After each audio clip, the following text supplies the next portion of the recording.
Hey, my name's Todd, and I sat at a computer with poor posture for 9 years before I took full accountability of my ergonomics and corrected my posture. I wrote a book about my experience, and today I'm going to share a few computer posture mistakes that I used to make and how I fixed them. So you can see I've already scrabbled on this. Let's clear it off to get restarted. The first thing that I want to talk about is this user on the left and his slouching forward. He's got a little bit of a lumbar curve there, but then at the thoracic, things just take a right turn there, way too flexed forward to the anterior, and then the cervical curve. He's got that forward head posture is what we call that. Look how far his face is in front of his torso. That's called forward head posture. So what triggered all of this is he's not using his back support at all. His postural muscles of supporting his torso have given out. So that makes him slouch forward with his spine, and then that lets his head drift forward into forward head posture.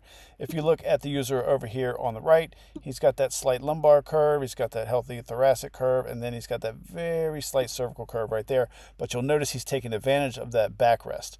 Let's see, that's the two errors, slouching forward and forward head posture. The next one I want to talk about is going to be elbow height. Here's the elbow right here, right? And it's slightly below the desk. And look at that upward angle his forearm's got to go at. A lot of people don't think that's a big deal. That's actually a very big deal. I used to sit like this for a long time. What it did was it caused me to overuse my biceps in order to lift my hand up onto the keyboard and mouse. Doing that for a short period of time is no big deal. But for a long period of time, that bicep gets tighter and shorter, and it pulls on those tendons that connect the biceps to my shoulder bones. And I got really bad shoulder tendonitis from that, as well as excessive internal shoulder rotation. So let's change this color to green. Let's look over here. He's got his elbow slightly above the desk level, and it allows him to put his forearm at a slight downward angle. Now look at these two arrows. This one's at a slight upward angle.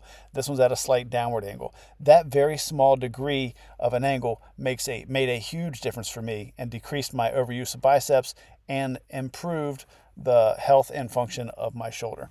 One last mistake I want to talk about, take a look at the picture on the left. Look at how his ankles are pulled way behind his knees. That causes him to activate his hamstrings to pull his ankles behind his knees, and chronically keeping those activated for 8 hours a day is going to cause all kinds of leg tension, pain, dysfunction, even into his lower back. And finally, look at the user on the right. His ankle instead is slightly ahead of his knee, which is a healthy foot position when sitting at a computer. This is Computer Posture Mistakes and Fixes. I hope you enjoyed it. Follow along if you liked this video. Thanks for your interest in computer.